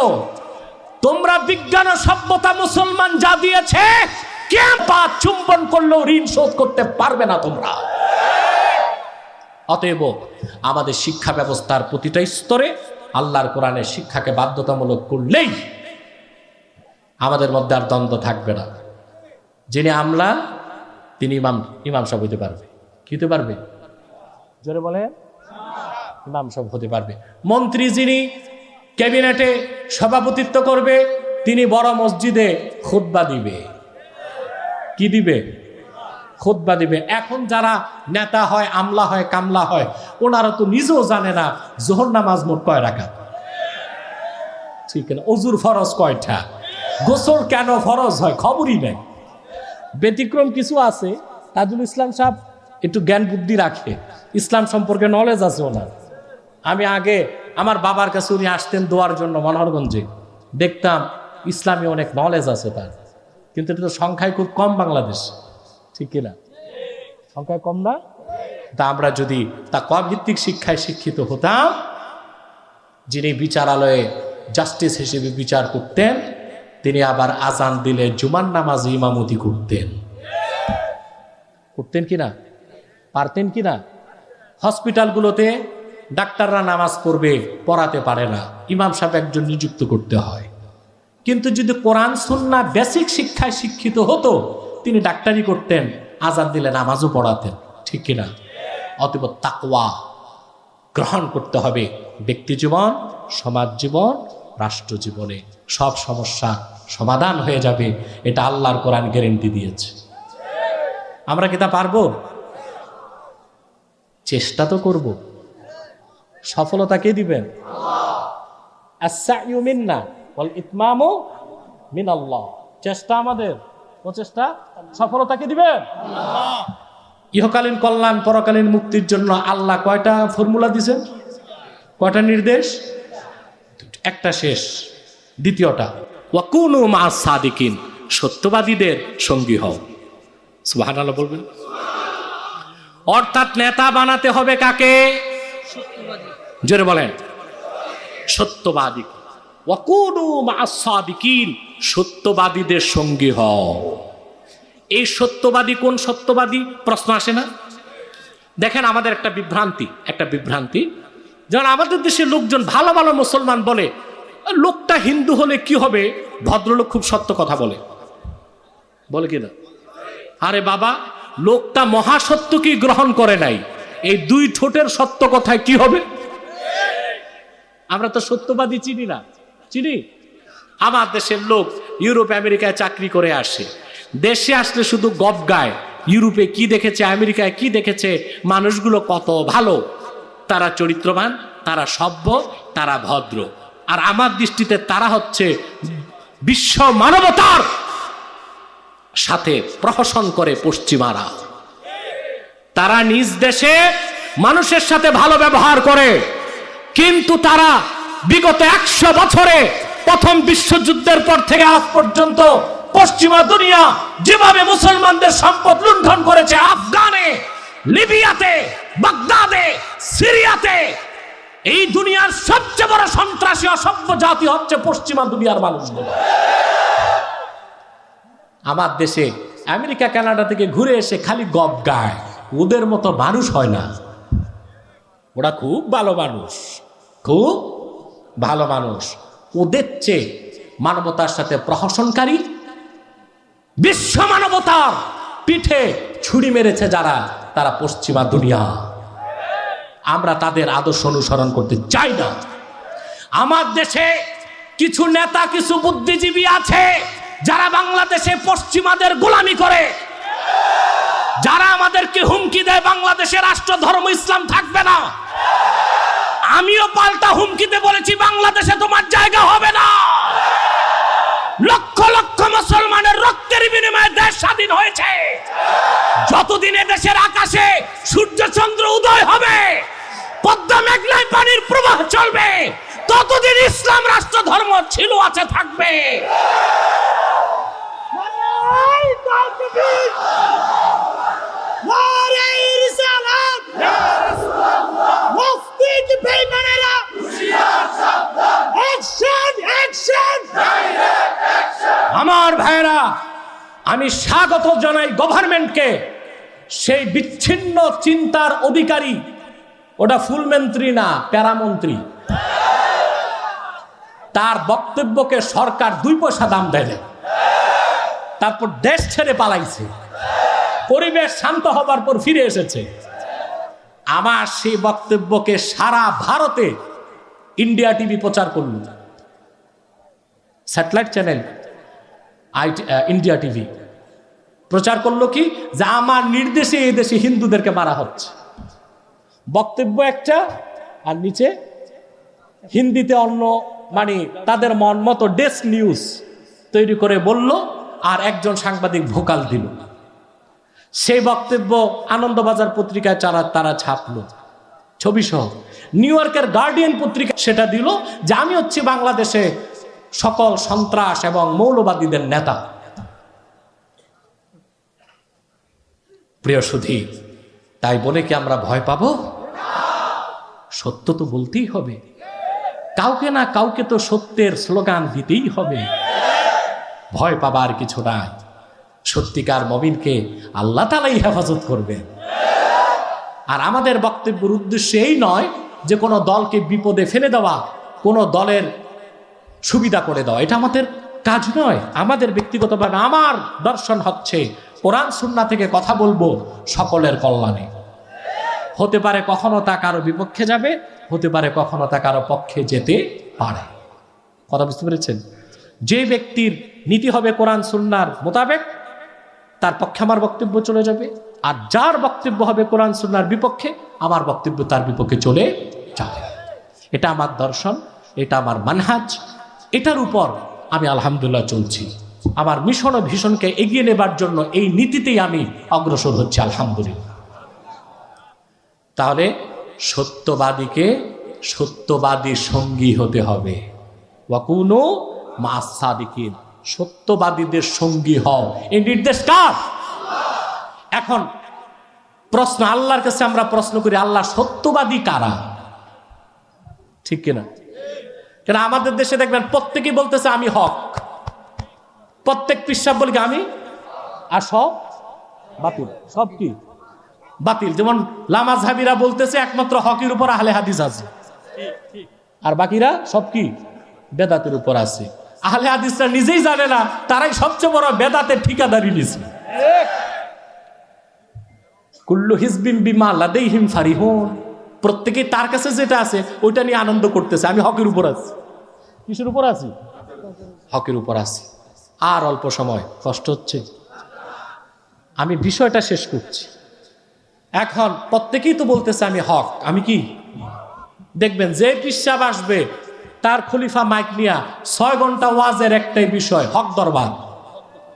কি দরবার? প্রত্যেক স্টেজে দেখবেন পীর সাহেব আসার আগে যত খলিফা আসে বক্তা, সবার বক্তব্য একটা, ঘুরে ফিরে হক আছে আমার পীর, হক আছে আমার দরবার। তারপরে কালেকশন তো 8-10 বার হয়, ঠিক না? কালেকশনে কালেকশন চলতে থাকে। কে সত্যবাদী, কে হক, কাদের অনুসরণ করবেন আল্লাহ বলে দিয়েছেন সূরা হুজুরাতে। সত্যবাদী কারা? আল্লাহ রাব্বুল আলামিন বলেন, ইন্নামাল মুমিনুনা আল্লাযীনা আমানু বিল্লাহি ওয়া রাসূলিহি থুম্মা লাম ইয়ারতাবু ওয়া জাহাদু বিআমওয়ালিহিম ওয়া আনফুসিহিম ফি সাবিলিল্লাহি উলাইকা হুমুস সাদিকুন। সূরা তাওবায় 119 নম্বর আয়াতে আল্লাহ তাআলা বলেছেন, সত্যবাদীদের সঙ্গী হও।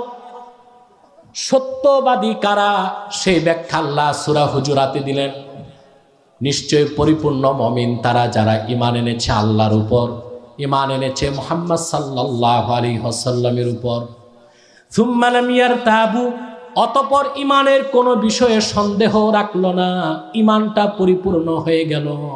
ওয়া জাহাদু বিআমওয়ালিহিম ওয়া আনফুসিহিম ফি সাবিলিল্লাহি উলাইকা হুমুস সাদিকুন।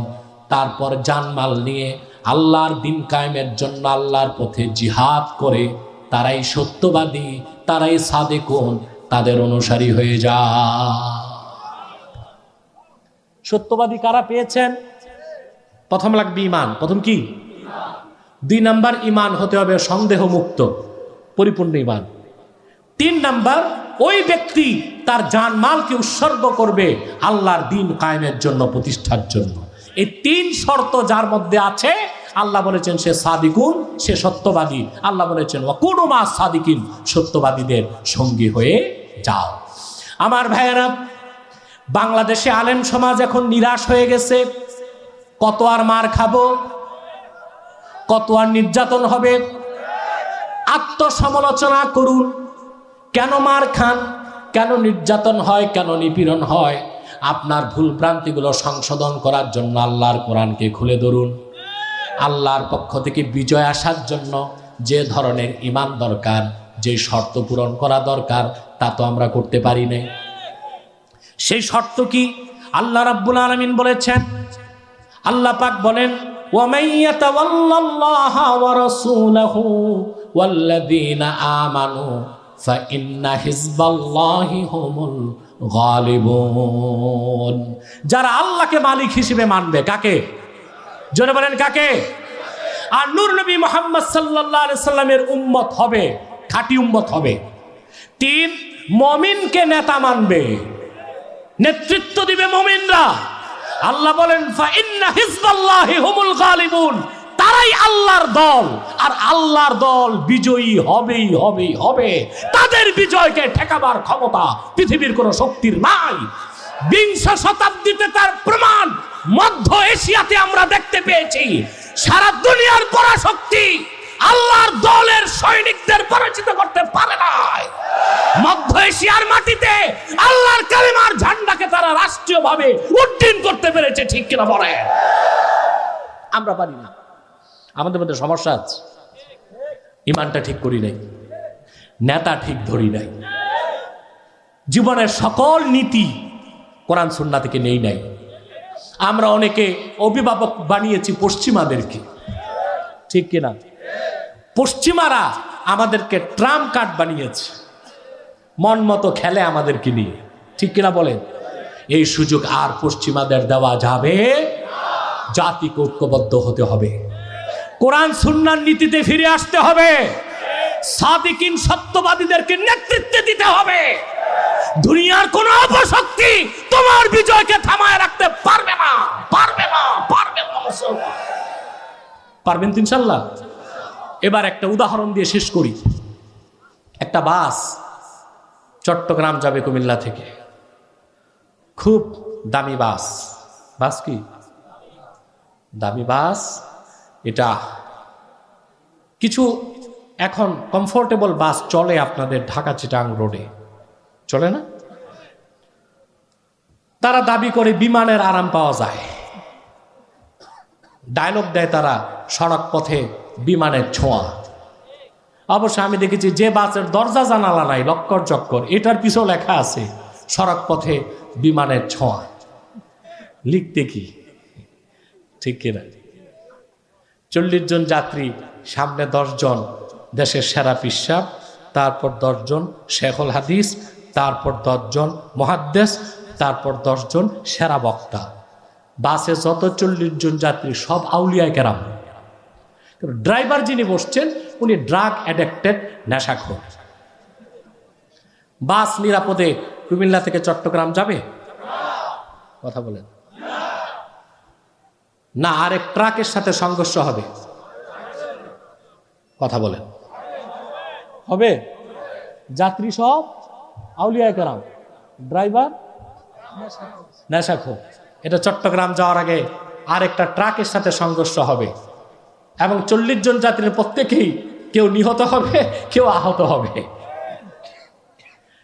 বাংলাদেশে 3.5 লক্ষ মসজিদ আছে, হাজার হাজার মাদ্রাসা, লক্ষ লক্ষ আলেম ওলামা, সব ঠিক আছে, কিন্তু ড্রাইভিং এ যারা, তারা কোরআন হাদিস বিশ্বাস করে না, ওরা পশ্চিমাদের গোলামি করে।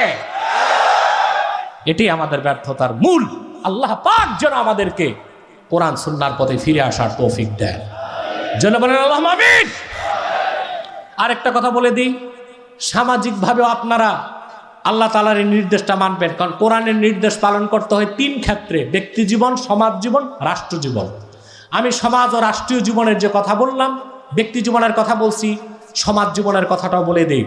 আপনারা সব সময় সত্যবাদীদেরকে প্রমোট করবেন, পারবেন না ইনশাল্লাহ?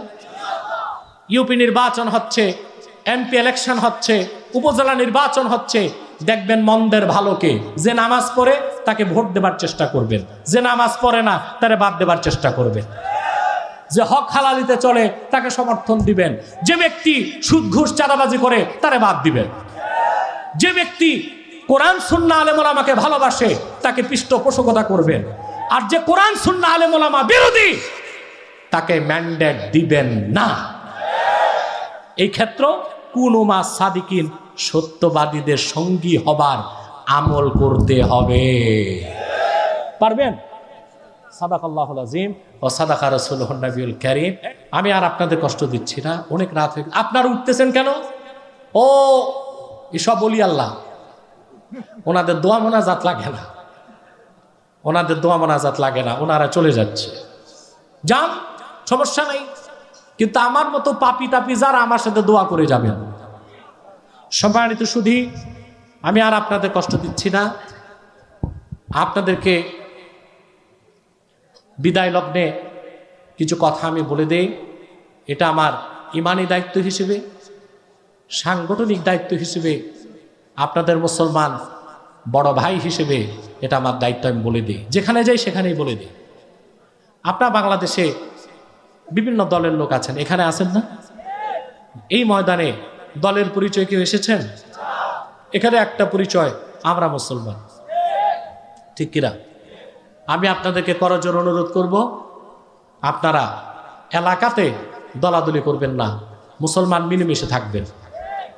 আমার একটি স্লোগান সারা দেশের ওলামায়ে কেরাম এখন প্রচার করছে, মাসলাক যার যার, দ্বীন ইসলাম সবার। মনে থাকবে? আমার টুপি আমার কাছে থাক, তোমার টুপি তোমার কাছে থাক, ঠিক কিনা? আমার টুপি তোমাকে পড়তে হবে এই বাধ্যবাধকতা নাই, তোমার টুপি আমাকে পড়তে হবে এই বাধ্যবাধকতা নাই। মাসলাক যারটা, মাসলাক যার যার, দ্বীন ইসলাম, জোরে বলতে হবে, মাসলাক যার যার, দ্বীন ইসলাম সবার। তার মানে ইসলামের মৌলিক স্বার্থে সবাইকে এক হতে হবে। এই ক্ষেত্রে কে আওয়ামী লীগ, কে বিএনপি, কে জাতীয় পার্টি, কে জামাত, এগুলো দেখার কোনো সুযোগ নাই। কে কোন পীর সাহেবের মুরিদ তা দেখার কোনো সুযোগ নাই। কার টুপির রং কি তা দেখারও কোনো সুযোগ আপনি টুপি নিয়ে ঝগড়া করবেন, তা আরেক লোক তো বলবে আমি ভালো আছি, টুপি লাগেনি, বলবে না? আরে ভাই, টুপি নিয়ে ঝগড়া না করে যার মাথায় টুপি নাই তার একটা টুপি লাগান, এটা আমাদের কাজ। ঝগড়া করার প্রয়োজন নাই। জুব্বাটা আমার মতো হতে হবে এরকম কি বাধ্যবাধকতা আছে? আমারটা আমার কাছে থাক, আপনার জুব্বা আপনার কাছে থাক, কিন্তু ইসলামের সুমহান স্বার্থে আমরা এক হয়ে যাব। বাংলাদেশে ইসলাম, মুসলমান ও স্বাধীন বাংলাদেশের বিরুদ্ধে চক্রান্ত করে যাচ্ছে দুইটি অমুসলিম সম্প্রদায়। তার একটি হচ্ছে কুখ্যাত কাদিয়ানি সম্প্রদায়। তাদের একমাত্র কাজ মানুষকে কনভার্ট করা, ধর্মান্তর করা, বেঈমান বানানো, কাফের বানানো। তাদের ব্যাপারে সাবধান থাকতে হবে। আমি আজ থেকে নয়, বহু বছর আগ থেকে আপনাদেরকে সতর্ক সাবধান করে যাচ্ছি।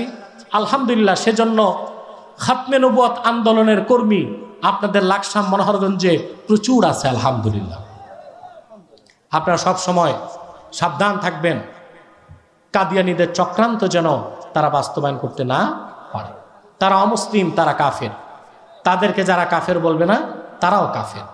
কারণ তারা আল্লাহর আখিরি নবী মুহাম্মদ সাল্লাল্লাহু আলাইহি সাল্লামকে আল্লাহর শেষ নবী হিসেবে বিশ্বাস করে না। চিল্লায় বলেন নাউজুবিল্লাহ। এজন্য তারা কি? চিল্লায় বলেন তারা কি? তাদেরকে যারা কাফের বলবে না, তারাও কাফের।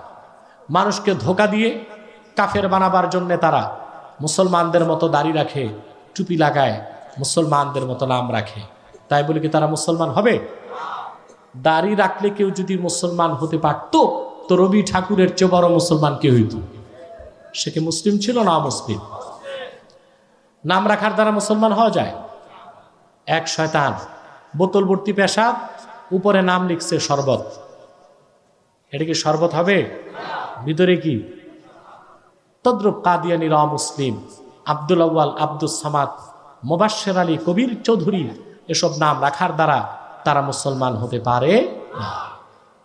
ভাইয়ের আমার, বন্ধুরা আমার, আমার আল্লাহ ও নূর নবী আমার হযরত মুহাম্মদ মুস্তাফা সাল্লাল্লাহু আলাইহি সাল্লামের ইসলাম ও কোরআনের হাজার হাজার হাজার বছর পরে বর্তমান ভারতের কুখ্যাত, পাঞ্জাবের কুখ্যাত, গুরুদাসপুরের কুখ্যাত কাদিয়ানে ইংরেজ আমলে এক শয়তান নিজকে নবী দাবি করছে।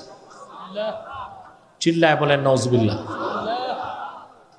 ওই শয়তানটার নাম রেখেছিল তার বাপ মির্জা গোলাম আহমদ কাদিয়ানী, কিন্তু তাকে গোলাম আহমদ বলা যাবে না, কারণ গোলাম আহমদ অর্থ আহমদ এর গোলাম।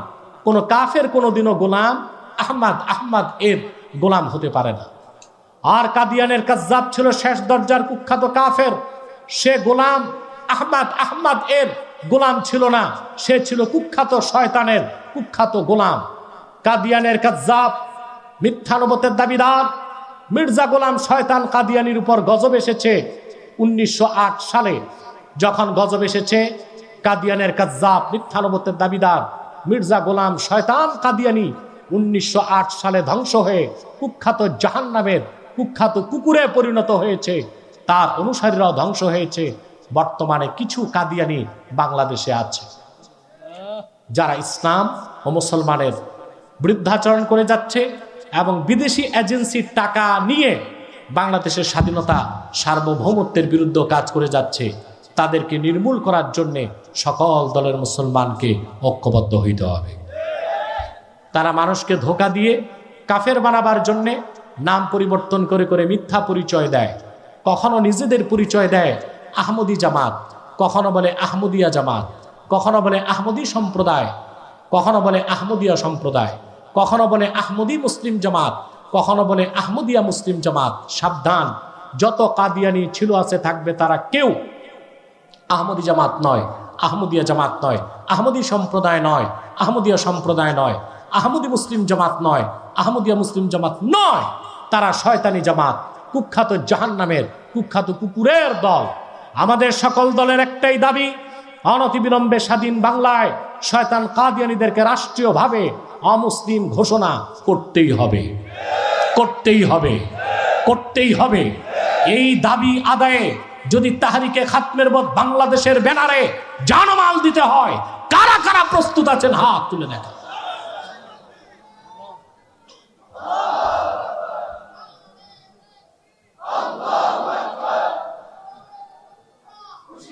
প্রিয় ভাই বন্ধুগণ, তাদেরকে অর্থনৈতিক সহযোগিতা করবেন না, তাদের পণ্যদ্রব্য কিনবেন না, মনে থাকবে? প্রাণ, সিজান, RFL, প্রথম আলো, ডেলি স্টার, কালের কণ্ঠ, এগুলো তাদের, এগুলো ধরবেন না, কিনবেন না, বেচবেন না, মনে থাকবে? আরেকটি অমুসলিম সম্প্রদায় ইসলাম মুসলমান বাংলাদেশের স্বাধীনতা সার্বভৌমত্বের বিরুদ্ধে কাজ করে যাচ্ছে, তারা হচ্ছে খ্রিস্টানদের একটি শাখা, তাদের নাম ঈসাই তরিকা। কি না?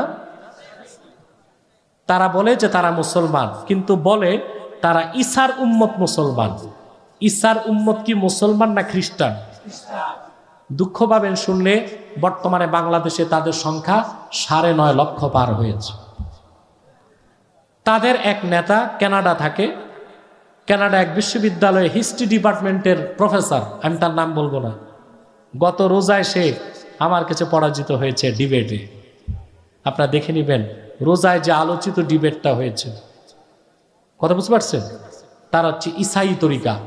তারা প্রথমেই মানুষকে পথভ্রষ্ট করে যে কথাটা বলে মুসলমানকে, যে কোরআন মানলেই চলে, হাদিস মানার কোনো দরকার নাই। অথচ হাদিস অস্বীকারীরা নিঃসন্দেহে কাফের। এই ঈসাই তরিকা খ্রিস্টানদের চক্রান্ত থেকেও দেশ রাষ্ট্রকে, মুসলমান দেশ ও রাষ্ট্রকে বাঁচাতে আপনাদেরকে অগ্রণী ভূমিকা রাখতে হবে।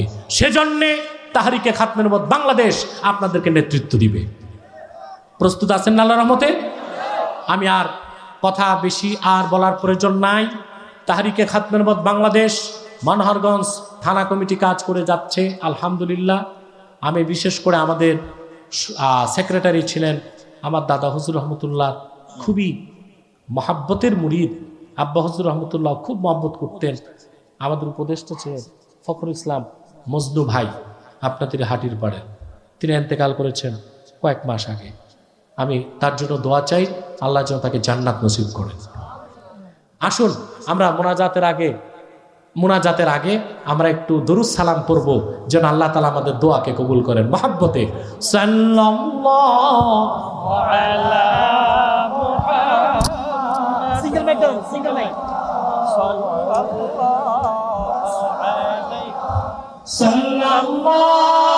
আলা মুহাম্মাদ সাল্লাল্লাহু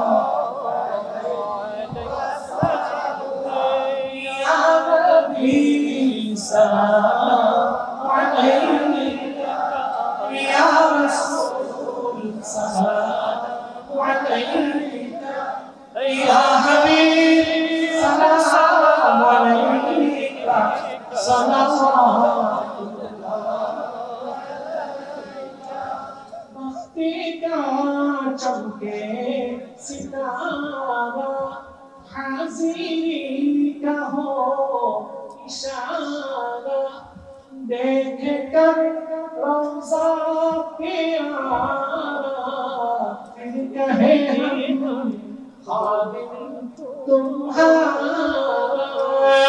या नबी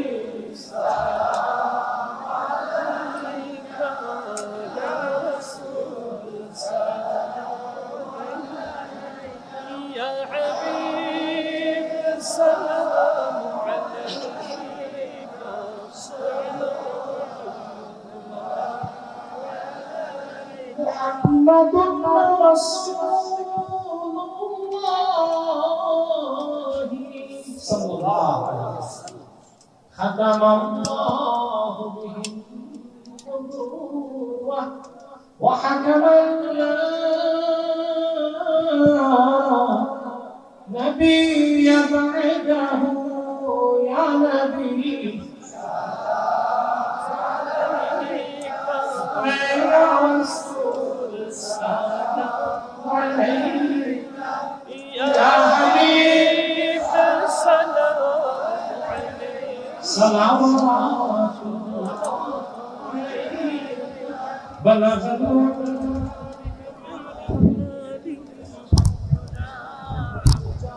কে পাকড়ি নেবে? হাসুনাত জামিয়া খিসালিহি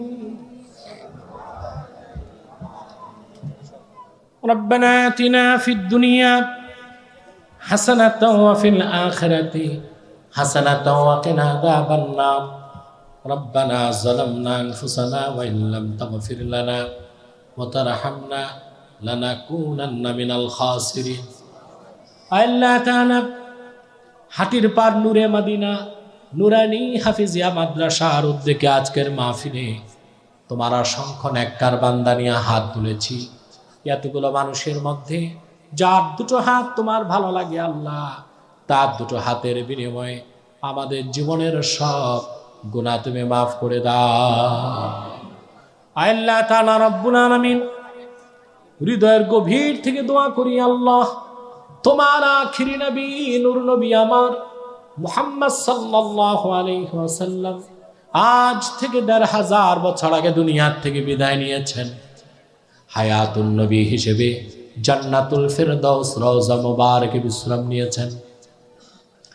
জীবনে একবার তোমার আখিরি নবী নূর নবী আমার মুহাম্মদ সাল্লাল্লাহু আলাইহি ওয়াসাল্লামের জান্নাতুল ফেরদাউস রওজা মুবারকে উপস্থিত হয়ে গো আল্লাহ, তোমার হাবিবের নূরের কদমে দরুদ ও সালামের হাদিয়া দেবার আগে আল্লাহ তুমি ডাক দিও না। আল্লাহ তাআলা একবার বা একাধিকবার যারা সোনার মদিনায় নূরের মদিনায় যেতে পেরেছি আল্লাহ, জীবনে বারবার তোমার আখিরি নবী নূর নবী আমার মুহাম্মদ সাল্লাল্লাহু আলাইহি ওয়াসাল্লামের নূরের শহর মদিনাতুল মুনাওয়ারা জিয়ারতের জন্য তাদের কপালটা খুলে দাও। আল্লাহ তাআলা রব্বুল আলামিন, হৃদয়ের গভীর থেকে দোয়া করি আল্লাহ, তোমার আখিরি নবী নূর নবী আমার মুহাম্মদ সাল্লাল্লাহু আলাইহি ওয়াসাল্লামের নূরের চেহারা মোবারক স্বপ্নে একবার দেখে গো আল্লাহ, জান্নাত ওয়াজিব হবার আগে তুমি ডাক দিও না। একবার বা একাধিকবার যারা তোমার আখিরি নবী নূর নবী আমার মুহাম্মদ সাল্লাল্লাহু আলাইহি ওয়াসাল্লামের নূরের চেহারা মোবারক স্বপ্নে দেখার সৌভাগ্য লাভ করেছে আল্লাহ, জীবনে বারবার দেখার জন্য তাদের কপালটা তুমি সোনার কপাল বানায় দাও। আল্লাহ তাআলা, আমাদের অনেকের বাবা নাই, অনেকের মা নাই, অনেকের বাবা মা একজনও নাই। যত মানুষের বাবা মা দুনিয়ার থেকে বিদায় নিয়ে অন্ধকার কবরে চলে গেছে আল্লাহ, সকল মুসলমান বাবা মার কবরকে আল্লাহ তুমি জান্নাতের বাগান বানায় দাও। আল্লাহ তাআলা রব্বুল আলামিন, অভাবীর অভাব দূর করে দাও, অসুস্থকে সুস্থ করে দাও, অশান্ত হৃদয়কে শান্ত করে দাও।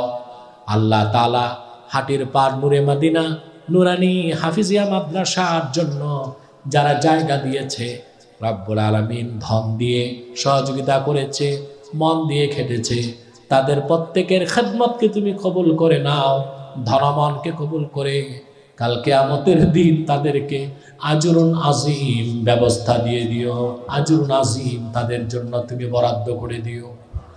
আল্লাহ তাআলা, পর্দার আড়ালে আমার মা বোনরা হাত তুলে বসে আছেন, অবলা সরলা সতী সাধ্যী মা বোনদের মধ্যে এমনও তো মা বোন আছেন স্বামী হারা বিধবা, সন্তানের আশ্রয়ে লালিত পালিত, সন্তান খোরপোশ দেয় না, ইজ্জত করে না, সম্মান করে না, মায়ের সঙ্গে বেয়াদবি করে, সারা রাত মা চোখের পানিতে বুকটা ভাসায় দেয়, কিন্তু একটিবারের জন্য আদরের দুলাল সন্তানকে বদদোয়া করে না। এরকম যত মা হাত তুলেছে রব্বুল আলামিন, তাদের সন্তানগুলোকে তাদের পায়ের ভৃত্য বানায় দাও। আমার যে সব বোনের বিয়ে হয় না, তাদের প্রত্যেককে এক একজন ইমানদার চরিত্রবান সক্ষম যুবকের দ্বারস্থ করে দাও। আল্লাহ, মাহফিলে যুবকের সংখ্যা সবচেয়ে বেশি, এই যুবকগুলোকে তুমি কোরআনের পথ দেখায় দাও, তাদের প্রত্যেককে আলোকিত জীবন দান করো, তাদের সিনার মধ্যে তোমার কোরআনের ভালোবাসা তুমি গেঁথে দাও। আল্লাহ, যুবক যারা বেকার, চাকরি বাকরি পায় না, হালাল রুজি রোজগারের ব্যবস্থা করে দাও, নামাজি বানায় দাও, পরহেজগার বানায় দাও, তোমার দ্বীনের কর্মী বানায় দাও। আল্লাহ, খাতমে নবুয়ত আন্দোলনের সৈনিক বানায় দাও। আল্লাহ, তাদের প্রত্যেককে হেফাজতে রাখো, আসমানি দুনিয়াবি বালা থেকে মুসিবত থেকে রব্বুল আলামিন এই মাদ্রাসাকে কবুল করে নাও। এখান থেকে আল্লাহ আলেমে হাক্কানি রব্বানি তৈরি হবার ব্যবস্থা করে দাও। আল্লাহ আমাদের মুশকিলাতকে আসান করে দাও, নেক হাজাত ও চাহাতকে কবুল করে নাও। ভাইরা আমার, 1 মিনিট সময় ছেড়ে দিলাম। চক্ষুটা বন্ধ করুন, দিলটা নরম করুন, মাথাটা নত করুন। আল্লাহর আখিরি নবী নূর নবী আমার মুহাম্মদ সাল্লাল্লাহু আলাইহি ওয়াসাল্লামের ওসিলা ধরে আল্লাহর কাছে চান, যা চাইবেন তাই কবুল হয়ে যাবে। যদি পারো রে ভাইরা 2 ফোঁটা চোখের পানি সদকা করে দি।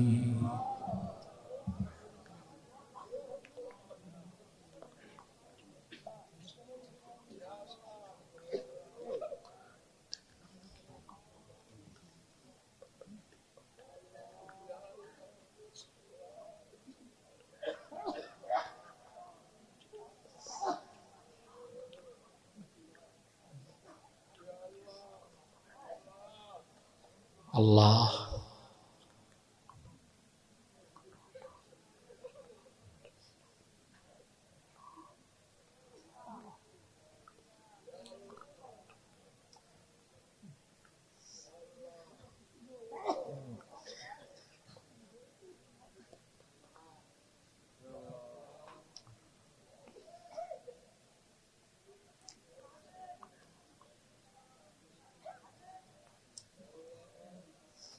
আল্লাহ বিশ্বকে ন্যাক হায়াত দারাজ করে। আল্লাহ হুজুরকে সকল রকমের ষড়যন্ত্র থেকে হেফাজত করে। আল্লাহ হুজুরের খেদমতকে সারা দেশ বিশ্বব্যাপী কবুল করে।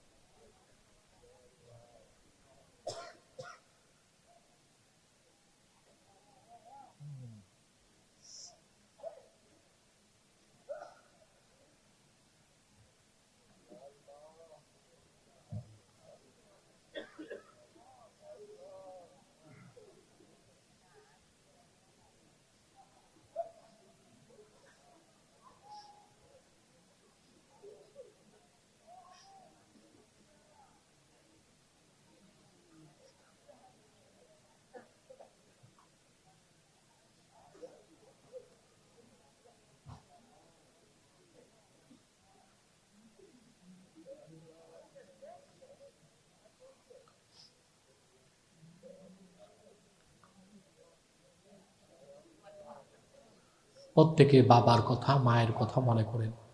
জীবনে কত অন্যায় গুনাহ করেছেন, আল্লাহর কাছে আত্মসমর্পণ করেন।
اللهم إنا نتوسل إليك بوسيلة حبيبك المحترم نبيك الخاتم سيدنا إمامنا محمد بن عبد الله نبي الله رسول الله صلى الله عليه وسلم الذي أكملت به قصر النبوة وحكمت لا نبي بعده وأعلنت في القرآن بالبرهان أن محمدا صلى الله عليه وسلم خاتم النبيين والمرسلين قبل 15 سنة وصلى الله تعالى على خير خلقه نبينا محمد نور الله وعلى آله وصحبه أجمعين برحمتك يا أرحم الراحمين